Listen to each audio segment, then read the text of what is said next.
ಇವತ್ತು ನಾಟಿ ಕೋಳಿ ಸಾರು ತೊಳೆದಿಟ್ಟಿದ್ದೇನೆ, ಉಪ್ಪು ಅರಿಶಿನ ಹಾಕಿ.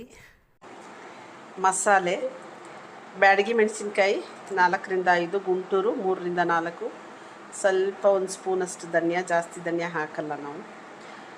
ಮೆಣಸು, ಈರುಳ್ಳಿನೂ ಸ್ವಲ್ಪ ಕಡಿಮೆ, ಜಾಸ್ತಿ ಈರುಳ್ಳಿ ಹಾಕಿದ್ರೆ ಸಿಹಿ ಬರುತ್ತೆ ಸಾರು. ಸಾಂಬಾರು ಸೊಪ್ಪು, ಹಸಿ ಶುಂಠಿ, ಬೆಳ್ಳುಳ್ಳಿ, ಲವಂಗ, ಚಕ್ಕೆ, ಅರಿಶಿನ ಇಷ್ಟು ಹಾಕಿ ರುಬ್ತೀವಿ. ಇದು ಫ್ರೈ ಮಾಡಿರೋದು ಧನಿಯಾ ಮತ್ತು ಮೆಣಸಿನ್ಕಾಯಿ ಎರಡನ್ನೇ. ತೆಂಗಿನಕಾಯಿ ಇದೆ. ಈರುಳ್ಳಿ ಸ್ವಲ್ಪ ಜಾಸ್ತಿ ಏನು ಫ್ರೈ ಆಗಬೇಕಂತಿಲ್ಲ, ಸ್ವಲ್ಪ ಫ್ರೈ ಆಗುವಾಗ ತೆಂಗಿನಕಾಯಿನ ಹಾಕ್ಕೊಂಡು, ತೆಂಗಿನಕಾಯಿ ತುರಿದಿರ್ತೀವಲ್ಲ ಆ ತೆಂಗಿನಕಾಯಿನ ತೊಗೊಂಡು ಸ್ವಲ್ಪ ಫ್ರೈ ಮಾಡ್ಕೋಬೇಕು. ಅದನ್ನು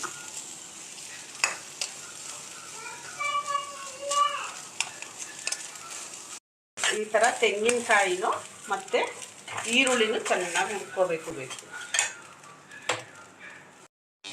ಆಮೇಲೆ ಎಣ್ಣೆ ತುಪ್ಪ ಹಾಕಿದ ಜೊತೆಗೆ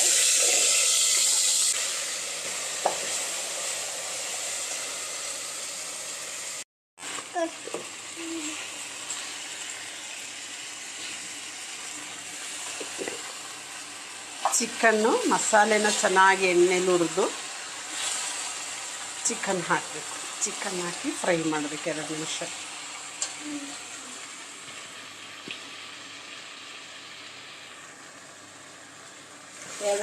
ಹೀಗೆ ಚೆನ್ನಾಗಿ ಫ್ರೈ ಮಾಡಬೇಕು.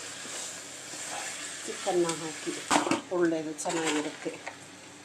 ಉಪ್ಪು ಹಾಕಿ,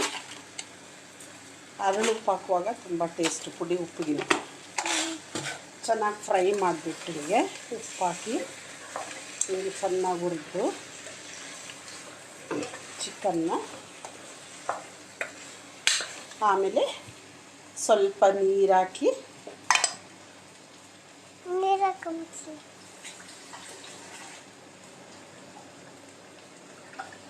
ಸ್ವಲ್ಪ ಜಾರ್ ತೊಳೆದಿರೋ ನೀರು ಹಾಕಿ,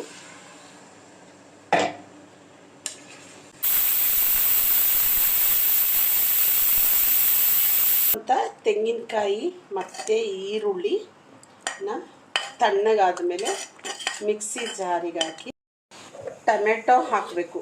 ಕಾಯಿ ಹುರಿದಿರೋ ಕಾಯಿ ಮತ್ತು ಈರುಳ್ಳಿ ಕಾಯಿ ಹುರಿದ್ವಲ್ಲ ಅದ್ರ ಜೊತೆಗೆ 2 ಟೊಮೆಟೊನ ಹಾಕಿ ರುಬ್ಬಬೇಕು. 2 ಸಾಕು, ಜಾಸ್ತಿ ಟೊಮೆಟೊ ಈರುಳ್ಳಿ ಎಲ್ಲ ಹಾಕಬಾರ್ದು, ಸಿಹಿ ಆಗುತ್ತೆ ಸಾರು.